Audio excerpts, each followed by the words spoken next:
in. The AOM's Effective Officer, Dr. Riverton Upon, is here with us. Please put your hands together for him. We've got the Vice President of the LPG Markets Association, Gabriel Kumi, also here with us. And then, of course, the Executive Secretary of COPEC, Duncan Amwa. Saying about the program initially was not necessarily, we're not necessarily interested in how we get the dollars to facilitate our trade. Our primary concern was the unfairness or the skewness of the policy, whereby one state entity was used as the pioneer or as more or less the fulcrum for the policy, because we all go to the same international suppliers to buy and we all use forests to buy. So if government policy intends to address forest or FX liquidity issue, then we expect that we should have a broader view of it, that every one of us should participate in it. And we welcome their suggestions and their policy claim that they are going to expand it to ensure that the private sector will have the necessary fairness and then the level playing field for which we can also conduct our business. So, from what I picked, it seems the good for oil policy has not solved any problem. It has not played any role with respect to oil buying and whatever. Do you share the same thing? When you say that way, in that case, you will not necessarily be fair to the proponent of the policy, irrespective of what you say or irrespective of your view of perception about that. What is critical is that at a certain time in point in this government, through other initiatives that I think may foresaw that the government through that, we've given in the last 9 or so months, MEF alone through Bank of Ghana and our collaboration with them through their good trading program has supplied our members over $900 and something million. So that alone, if we had gone to the commercial banks to source for that, they could have also shut the exchange rate up. But once there is a guarantee and that our CDs are able to channel through MEF as an entity for them to use it to purchase gold through PMMC and then export and give us the resultant dollars, we are okay. So in our program or in our quest, we normally refer to as gold for forest. That was how we dubbed it, not necessarily going by the government slogan of gold for oil. In addition to that, what we're previously criticizing government for was that a situation whereby the LACAN program and everything was skewed towards BOST. That BOST had more than 50% of the LACAN allocation, whereby there was not that discipline at our mooring facility, that even cargoes that were queuing up were being overlooked and picking box cargoes. When we approached them and then made the necessary contacts and other things that were directed, and now we can plan with our LACANs and it's not necessarily that disruptive. So those were our initial concerns about government program trying to push and maneuver and skew a portion of the market. But we are never against competition, like he said. But what we are interested in is the forest availability and then the liquidity for us to be able to trade. Like you want to go to your bank or your mother, all that you are interested in is that once I've conducted myself well in my regulatory space, anything that I need to do my business, my government or my regulators should ensure that I have a level playing field to conduct business, and that is exactly what we're pushing for. So presenting their manifesto, did it really set well with CBOD? Did CBOD really like what they saw in the manifesto? And then also the manifesto didn't touch on top. What's your take on that? Well, this is a double-barrel question. I think it's something that we would want to interrogate further. Like I said, we will not necessarily pass judgment. And we'd want to assess and evaluate the two manifestos. We've given both of them the chance. Now we have asked those probing questions to understand and appreciate the rationale behind certain phrases or sentences in their manifesto. And our technical team are going to review their comment in addition to what the NDC will also be presenting to us come Wednesday 5 p.m. at the same venue. We'll also get the chance to also interrogate them by engaging in that dialogue that you witnessed today, and on the basis of that, as a team, our members will know where to decide.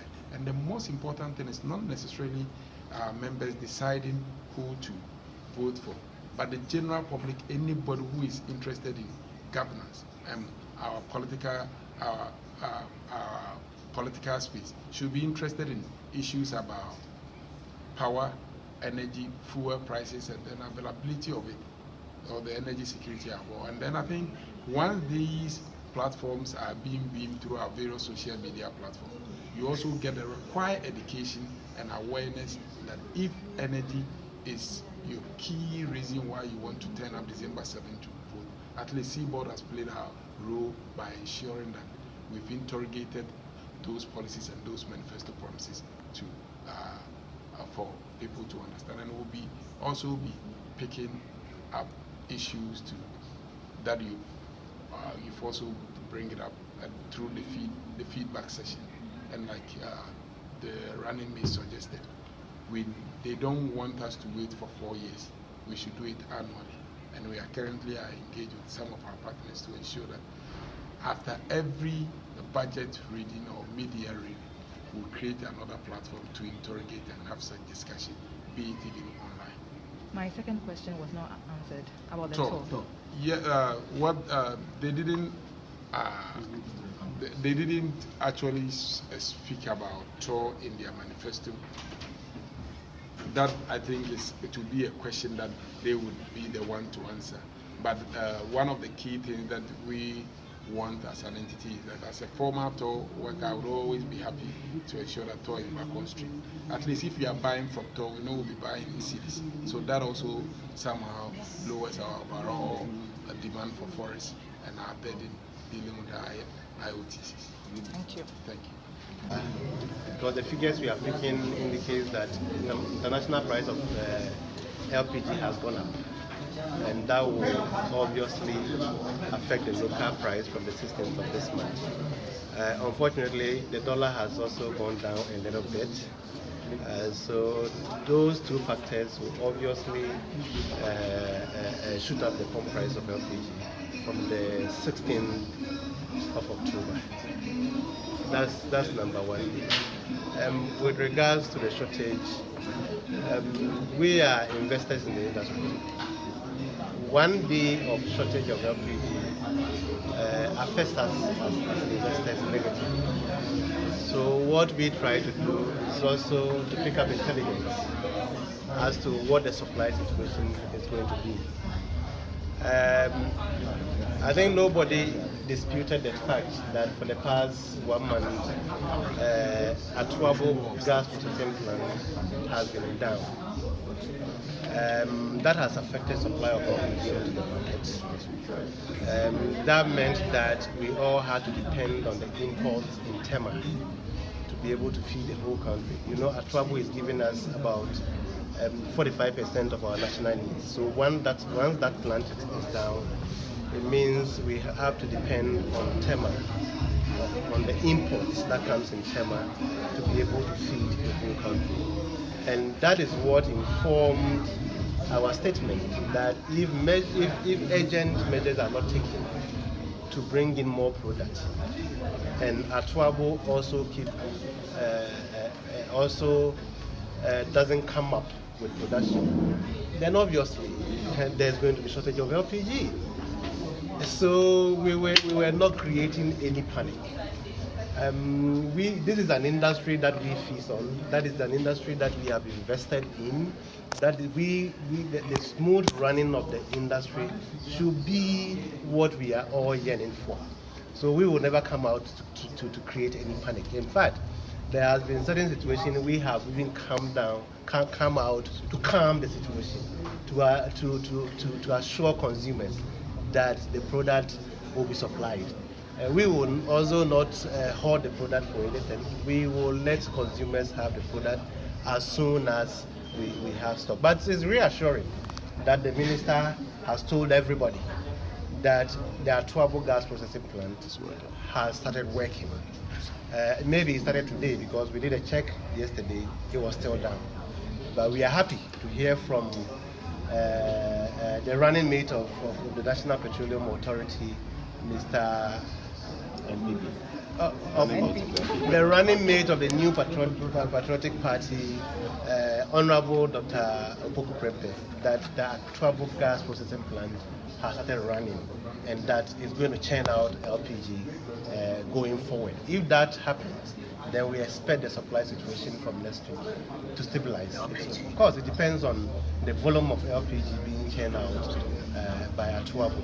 But we are still appealing to NPA to ensure that there is enough supply of LPG on the market. And we are very confident that they are going to do just that. Because from next month, our Boga brothers and friends and sisters are going to start coming in. And when they come in, it's going to put a lot of pressure on domestic consumption of LPG. And I'm sure NPA has factored all these things in and are going to ensure that there is enough product on the market. But the assurance is that the running mate of NPP, Dr. Matthew Opoku Prempeh, has assured us that the Atuabo gas processing plant has started running today and is going to churn out a lot of LPG. And we as industry players are very happy with that statement. We just hope that it happened exactly that. But Mr. Kune, can I say that this shortage is due to the boycott that you issued the other time with Quantum, because we know that Quantum is the main off-taker of the Atuabo gas. So does it have to has something to do with the boycott? No, it has nothing to do with the boycott. Atuabo is working. The boycott we did had nothing to do with Atuabo. We are lifting gas from Atuabo. Our trucks are there. And we are prepared to lift LPG from Atuabo anytime there's availability. Our boycott was with the Tema Depot, but the Tema Depot is running. Quantum Terminal Tema Depot is running. They are selling the LPG on a daily basis. Yeah. Our boycott has nothing to do with it. We boycotted this on the 2nd of August.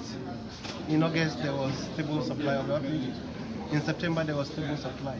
It's just this month that we saw supply situation being quite erratic. But like I said, we are very hopeful that the assurance the running mate has given us that Atuabo has started running, we hold, and that from next week, Atuabo is going to churn out a lot of LPG onto the market so that we can feed our numerous consumers. So thank you very much. No, please, you were optimistic that the prices are still going to go up. Are you able to give us a margin? Yes, well, from our projection, price of LPG is going to go up by about 7% from 16th of October. And this has nothing, let me state again, this has nothing to do with shortage of LPG. It's just a 2-week window. Every 2 weeks, the price of LPG either goes down, or it stabilizes, or it goes up. But the figures we are picking from the international price of LPG indicate that the international price has gone up. Unfortunately, our CD has also depreciated by almost 1% within the last 2 weeks. So these two factors will combine to shoot up the price of LPG to about 7%, between 5 to 7% in the next window beginning 16th of October. Thank you very much. As I'm sure industry players are very much aware, there's the upstream and downstream sectors within the petroleum space. What we intend to do on the upstream side is to introduce a new fiscal regime to make Ghana a preferred destination for exploration and production. We also intend to include new onshore and transitional zones exploration policies. Indeed, and in fact, we have actually rolled that one out. We've introduced new policy in our onshore space. We've in the process of actually negotiating some offshore licenses for prospective investors who have approached the Ministry of Energy. We intend to replace the current reconnaissance license with a 2-year exploration license and make provision in the Petroleum Exploration and Production Act, Act 919, to cater for funding our energy transition plan. Our energy transition plan is costing in the region of some $580 billion that we are seeking to fund through various sources, and we believe that adequate provisions in the Petroleum Act would help us set aside some funding in that regard. Again, the Petroleum Revenue Management Act, PRMA, we've seen some gaps in the legal regime that we believe that when we do a review and strengthening, it will improve government allocation of oil funds and to address all the legal gaps that we have identified. Again, to stimulate a lot more activity in our upstream space, we intend to fully roll out infrastructure-led exploration, otherwise called ILX, to unlock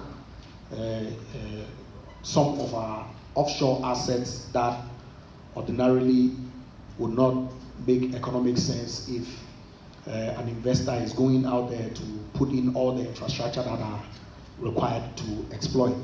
And so tapping into existing infrastructure already in place would help us to unlock those reserves and to increase our oil reserves as a country. On the downstream side, obviously because of the positive impact, albeit with some challenges that we've encountered with the Gold for Oil program, we believe that it's important that we expand that to bring some stability in petroleum prices and to reduce the pressure on forex, and by so doing enhance liquidity in the downstream fuel market. Again, fast approval processes. There's a complaint that we've received from investors, especially in the upstream space, on the processes that they have to go through to get their appraisal programs and PODs approved. We are committing to simplify the process and make approval processes rather faster, so that we can explore and exploit all these assets upstream before the energy transition catches on with us. It's important that we do not allow any of these assets to be stranded, and so we are going to improve our processes to ensure that these are done in a timeous and expeditious manner. We also intend to partner with the private sector to build and maximize our gas processing infrastructure for power generation and other related industries such as ammonia and the petrochemical industry. Already some private sector players have built some gas conditioning facility. Only a few weeks ago, Ghana Gas also went into some agreement that is signed with some partners to build a second gas processing plant at their facility in Atwabo. We believe that there's a lot of gas reserves on our upstream field, and it is important that we put in the requisite infrastructure to leverage on these to make sure that we have sufficient enough gas for power generation and the related industries that I've outlined. Again, on fuel supply sustainability, we intend to implement regulations that will improve the financial sustainability of the fuel supply chain in the downstream market to minimize the credit system and improve liquidity for procurement of petroleum products. I believe that for industry players, that is self-explanatory. There's a lot of credit that we believe is hindering the ability to ensure that these products are readily available for the consumer. And that has led to some liquidity crunch in the sector. And so reviewing regulation in that regard will help us to deal with that as well. Obviously, as a party, we believe strongly in the private sector being the engine of growth. And so we intend to introduce policies to boost private sector participation, manage the entire downstream value chain. Of course, R&D, research and development is also extremely important. And so we intend to encourage international oil companies to collaborate with local universities on research and development for our upstream activities. Already as a government, we've, under the AOGC program, commenced the process of building the capacity of our local universities and polytechnics, including organizing training for trainers in Alberta, Canada, to ensure that people have the requisite skill sets to partner and help us in developing our research in our upstream activities.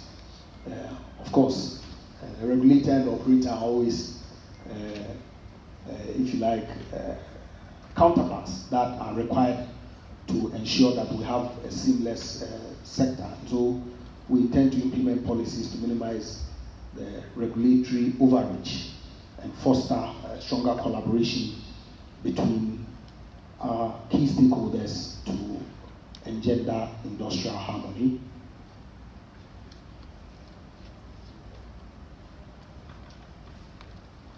Right, so that's it for the petroleum sector. All the things that we're doing as a country in both our upstream and downstream is to ensure that there's sufficient enough Ghanaian content and Ghanaian participation. Because no matter the foreign investment that come in, which is welcome, allowing them to take all the returns away in itself, we believe is not the best way to go. And so we intend to focus on local content by reviewing and strengthening our local content laws to close the gaps and deepen the role of Ghanaian and Ghanaian companies in our upstream and there add downstream activities, including introducing measures to promote local capacity development, technology transfer, employment opportunities in the upstream sector, and also introduce a dedicated National Ghanaian Content Fund and National Data Acquisition Fund to help Ghanaian enterprises enhance their competitiveness. So this is what we're going to do by reviewing the fiscal regime, as I indicated earlier, to create a line item that then allows us to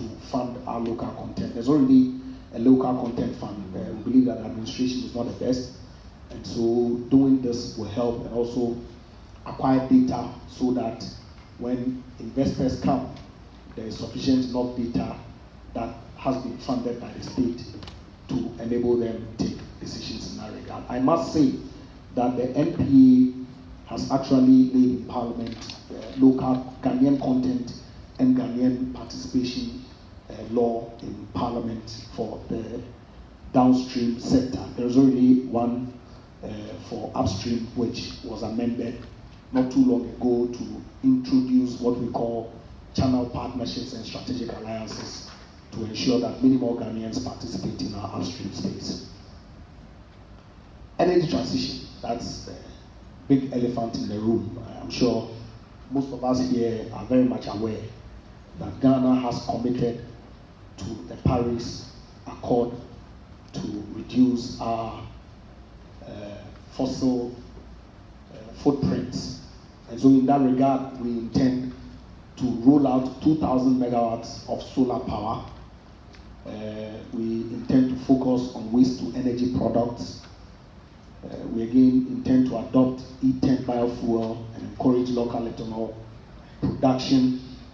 We intend, as I indicated, you can only complement your interruptible solar power, even though there are battery systems that are helping with some significant base load. And so we have decided, we've obtained cabinet approval already, we finished phase 1, and we intend to accelerate our nuclear power development as a country. And because of the cyber threats, implement mandatory cybersecurity training for all the players in the sector. All that we're doing in our manifesto, which we have titled Bold Selfless Leadership, Bold Solutions for Jobs and Businesses, is to create jobs. And so all the policies that I've outlined earlier is intended to help in creating jobs for our teeming youth as a country. So on the renewable energy front, on the compost and recycling front, and also on the skill sets, these are clearly potential jobs that can be created. Solar home system installers, repairers, micro and hydro, battery storage system, construction of integrated recycling and compost plants, IRECOPs. We already work with the private sector to establish one in every region. 7 have been completed and commissioned, and we intend to work with them to roll out the additional 9 so that going forward we can achieve our objectives in that regard. Also, solar PV installers, like I indicated, battery storage technicians, power system operators, instrumentation, control technicians are all jobs that the new energy policy that we are rolling out is going to help in create. So that said, I believe that many of us have reviewed the manifesto commitments of our main political opponents and have had the opportunity to review ours as well. We've done some assessment of both of them, and we believe that the NPP's manifesto is better in many respects. And so if you look at sector management and governance, we are looking to continue the implementation of the energy sector recovery program to reduce the energy sector debt. We are also emphasizing improving governance and efficiency in the energy sector through the private sector participation that I mentioned. Our friends on the other side have a plethora of criticisms on past governance, attributing the energy sector issues to corruption and inefficiencies. Most of the energy sector contracts itself were signed when in government. And so they are attributing it to corruption, and I guess that we all know where the answers really lie. They also propose restructuring regulatory bodies and enhancing the sector governance to resolve these issues. We think that our policy position is better than the NDC's because we're focusing on improving the governance through ongoing recovery programs and partnership, which is proactive, and we're providing continuity in policies. We promote investor confidence, whilst our friends' heavy restructuring proposals could cause uncertainty and slow down implementation of these sector management and governance reforms. Again, on the generation and energy transition to renewable side, we are focused on renewable energy involving expanding solar and wind power projects with an emphasis on achieving energy diversification. We also aim to develop nuclear energy as a viable addition to the energy mix. Our friends propose augmenting the current thermal and hydropower production with renewable energy as well. They also stress phasing out appropriate technologies for thermal power generation. So there's some commonality in there, but we believe that our proposal is more specific and has clearly defined timelines which show concrete steps that we are taking towards renewable energy. A strategic approach to nuclear energy, which is already started, makes it more comprehensive and well-defined plan compared to what our friends' broad energy transition strategy has without any clear timelines. On transmission and distribution, we intend to reduce technical losses and enhance electricity reliability by investing in grid infrastructure across the entire value chain. We also aim to digitalize the electricity distribution network to ensure better management. You recall that I indicated how we want to review the cash waterfall mechanism and implement it in such a way that there is sufficient enough liquidity for all the sector players in the value chain.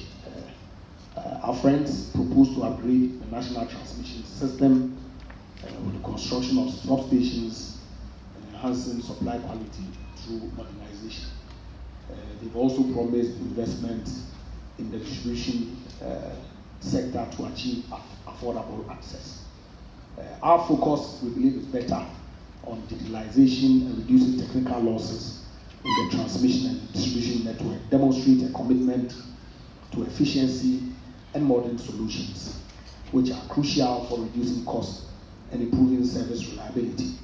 Our friend's proposal, while comprehensive, I must admit, lacked the emphasis on innovative digital solutions for managing the grid network. Again, on energy transition, we intend to use natural gas as transition fuel towards renewable energy. We're providing a practical approach to maintaining stability in the energy supply while transitioning to more sustainable sources. Our friends also support natural gas as part of the energy transition, but propose to invest heavily in gas-fired technologies and phase out others. I don't know what really they're saying, but our approach to using natural gas as a bridging fuel is practical. It's a practical plan that allows for a gradual transition whilst maintaining energy security. I'm sure we all recall the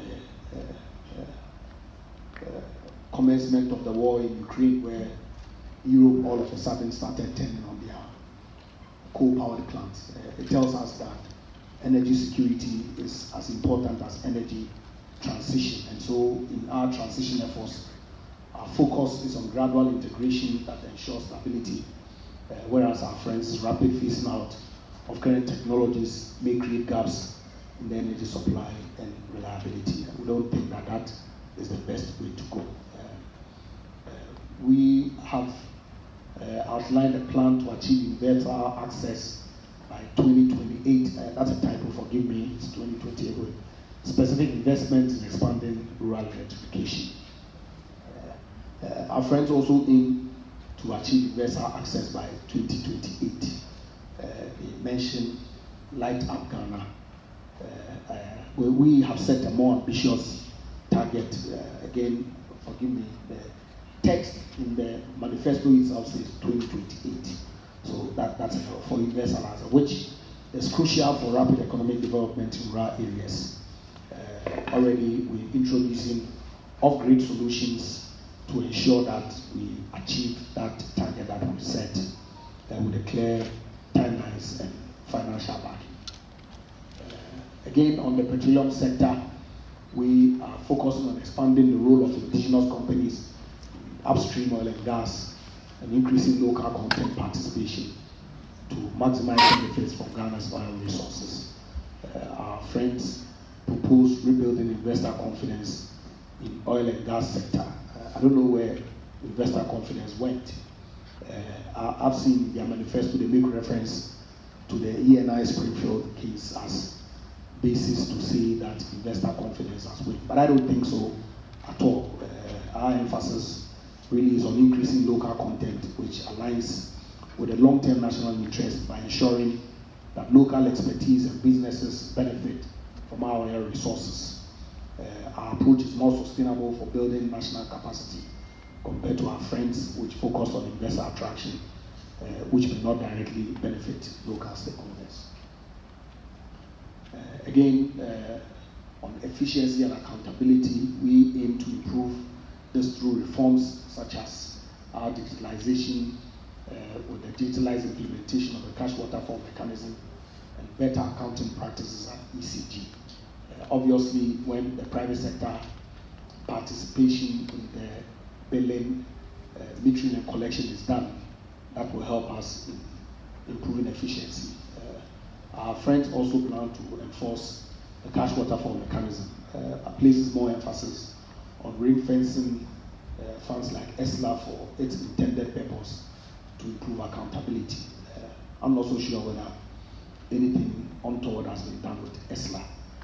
NPP has demonstrated experience with the cash waterfall mechanism, and we offer specific reforms that have already been tested, whereas our friend's proposal involves significant financial restructuring, which may take time to implement and delay the benefits that we can get as a country. That brings me to the end of my presentation. Thank you very much for your kind attention. Of course, the detailed texts are in our commitments to you, and then also our manifesto itself. Thank you.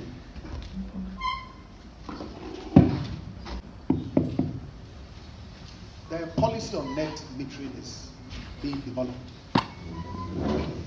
And so the expectation is that, when that is done, then those who have, and of course, you need to then have the meters also coming. Okay. So you develop the meters, you set the standards, and then people can then bring them in. And when they generate and there's an excess that is put on the grid, then the mechanism that has been developed for swapping the power is then implemented. So, is there any firm date? Well, I need to check, but obviously, if the plan is to roll out this volume of solar power, then it stands to reason that that has to be firmly put in place before that can start. And there's a timeline for the 2,000 megawatts that we are proposing. So certainly, I can say that as soon as possible. All right. You've got a question to ask? Give him the microphone. Mention your name, introduce yourself. Benjamin Isia, Center for Environmental Management and Sustainable Energy. So the first question goes to Mr. Mesa. I've heard not only NPP, I've also heard from your other side mentioning a lot of installed capacity of power. You just mentioned 2,000 megawatts of solar. And then I think earlier I read somewhere that we are also planning another thermal power generation of about 1,000 megawatts. So if you look at our peak demand, it grows by 7%, 7% annually, 10% annually. So by 2020, we are likely going to be around 4,800, which is our dependable capacity now. So if you are generating more, it means you are going to get excess. What do we make of that excess? So we have to export some of the power. Okay, already because of the current challenges that we've had, I'm sure you're very much aware that sometime in July, August, we had to curtail the power that we're exporting to Burkina Faso and Ivory Coast, just so we can meet our own domestic demand. Okay. Yes, and obviously we have indicated that we're going to roll out all this power consistent with the IPSMP, that is the Integrated Power Supply Management Plan that is in place to ensure that whatever excess that we have, okay, is not one that is generating costs necessarily to the state. Okay. I'll take the second one also, I don't know whether Mr. Perry will answer, Mr. Kujak will answer you. So we've rolled out rural LPG programs, right? And these rural LPG programs started somewhere 2016. Today I just heard you mentioned you've distributed 430 LPG cylinders across the country, but stoves, and these stoves also include cylinders, right, across the country. So we are distributing, but consumption in terms of penetration is not picking. And we've not met most of the targets we set. All the renewable master plan targets we set for renewable energy penetration at household level, we've not met them. And by 2030, we are expected to reach 50%. One critical reason why we are not meeting these targets, and even at the rural area, is accessibility and affordability. Right? Today we have 2 Ghana cedis 15 pesos per kilogram on the price of LPG. Assuming you win, right? Possibly if you win by 2025, what will you do differently from now to make LPG very affordable for the rural folk to be able to buy it for us to achieve our 50% penetration? Okay, so first of all, government is rolling out a number of policies to try and bring LPG to the doorsteps of our people. And one of them is the cylinder recirculation model, as has been talked about already. The cylinder rates regulating model offers an opportunity where a citizen doesn't need to, first of all, invest in a cylinder before you can have access to LPG. And you also know that the cost of construction of an outlet, for instance, is so expensive that Mr. Kumi here will not take a station to a certain part of the country, especially where we have problems of accessibility, because he will not break even over time as a business person if he puts up that facility there. What cylinder rates regulating model does is that instead of spending almost 3 million cedis in setting up an outlet, you can set up an outlet with 100,000 cedis or less by setting up cages, receiving bottles from a bottling plant and distributing them. All of this combined with the distribution of cook stoves, like you said, some of these cook stoves have been distributed, but by the time they finish using the LPG you gave them, they don't have anywhere to go and pick up the next cylinder. That is why we're trying to implement a holistic policy that helps to bring LPG to the doorstep of the consumer. Another thing that we've done, at MPA, we've sent a paper to Cabinet, and we're seeking to see how we can reduce some of the taxes that are on LPG, so that LPG can become more affordable. It's a discussion that has been ongoing for some time now. I'm hoping that it will get the necessary attention that we're looking for. And I'm hoping that in the next administration, we may have the opportunity to take away some of the taxes on LPG, thereby reducing the price of LPG and then pushing for more accessibility and more consumption of LPG. Right, Gabriel wants to have a word. Please pass the microphone back to him. Yes. My good friend. Yes, in fact, it goes beyond friendship. He's my brother. Yes, I think realistically, CRM is one of the things that can get the product across. So it baffles my mind why those CRM are still concentrated in Accra, because we all know that we have abundance of LPG outlets in Accra that is able to feed the citizens of Accra. I mean, Accra, Kumasi, the capital towns. So why are they so concentrating CRM, which can easily be used to reach the rural areas? That's number one.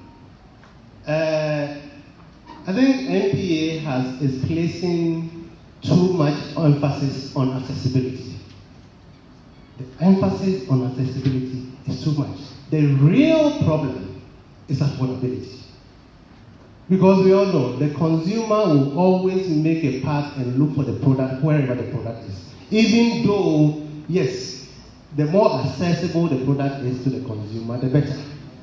But the real challenge of LPG consumption, because even the LPG stations that are in rural areas that can afford consumers the opportunity to buy in torts are closing down because they are not being patronized.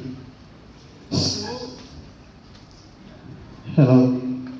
So it's important that we take very, very, very, very serious measures to bring the price of LPG. When the price is down, I can assure you, because I will not go to any village. As a businessman, I will not go to any village, even if it costs me 1,000 to put up a cage. I will not go and put up that cage when I know that if I send the food bottles there, nobody is going to buy it. We are dealing with private people with private capital. So I think the focus should be getting LPG to become more affordable. Cote d'Ivoire is doing so well.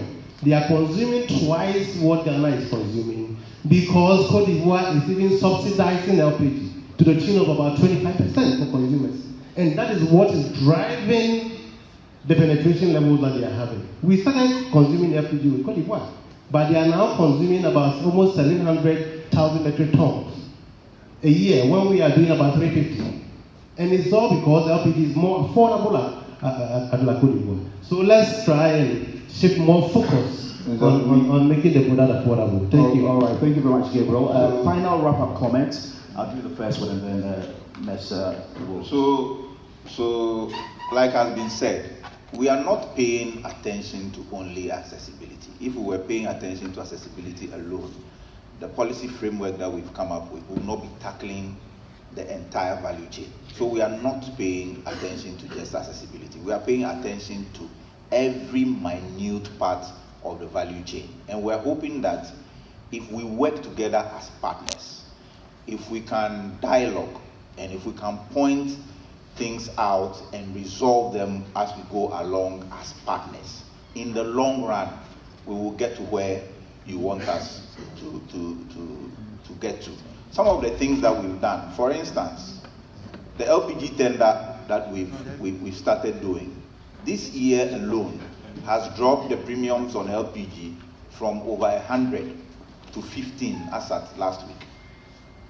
We got $15 per metric ton for the LPG tender that we just did. All of this is geared towards reducing the price of LPG when people get access to LPG. So we are not only looking at accessibility, we are looking at a holistic policy regime that will address all these issues that you're talking about. The things you're talking about and what happens in Côte d'Ivoire, we've seen what subsidy has done to our sector in the past, and therefore the subsidy route is not a route that we advise government of Ghana to take. However, if we can tweak taxes in a certain direction and make LPG more affordable, that is why at MPA we've done our brainstorming sessions and introduced policies like the tender. Because if we had not introduced the tender, it meant that today LPG, buyers who bring in LPG would have been bringing LPG at over $70 to $100 of premium. That plus the price we are selling LPG today will tell you how much LPG would have sold today when you go to the pump. So all of these things that we're doing are things that we're doing to make sure that we reduce the price and make it more affordable and make it accessible. What I will ask is that let's work together, and I keep hammering on it. Let's work together as partners in this. The MPA doesn't have a distribution outlet. The distribution outlets belong to the private sector, and it is only on that network that we can be able to distribute LPG. So we need the private sector as a partner and not a private sector that is interested in disrupting what we're doing. Thank you very much, Perry. Let's get the final words from... But I guess coupled with that is the public education bit for people to appreciate the benefits in terms of health that they get from LPG usage as opposed to depending on wood fuel. So I guess that all of it come together. We need to pursue the taxes reduction issue and see how we can bring closer to that. Thank you. Thank you very much, gentlemen. We also would appreciate your feedback on today's program. Feel free to visit menti.com. When you go there, a code will appear. Just type in 648-33185. 648-33185. We're very happy to hear from you and to get feedback on today's program. I'd like to say a big thank you to you, Deputy Chief Executive Officer of the National Petroleum Authority, Perry Okujeto, and then, of course, the Minister of Tourism, who's also a former Deputy Minister of Energy, Dr. Andrews Ejapa Mesa. I got your name right. You still got it wrong. Andrews no, there's no S. Mr. Andrew Ejapa Mesa. Andrew Ejapa Mesa. Right. Yes. Oh, yeah, I forgot that one. He's also called Bobo. And thank you very much, stakeholders as well. Thanks for honoring our invitation. And we really do appreciate your time and your coming here. Next week, we've got the 10 of the National Democratic Congress. That's on Wednesday. Yes, right here. NDC will be here. Thank you very much. Okay, so we need to take the feedback right now. For those of you here, please take your mobile phones. Go to menti.com, menti.com, MENTI.com, and then you'd have to put in this code 648-331-85. 648-331-85. And answer the few questions. 185. 648-331-85.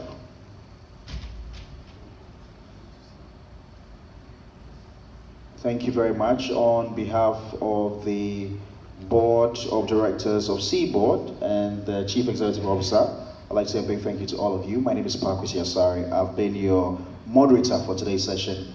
Hopefully we'll see you same time next week. Bye-bye. Thank you.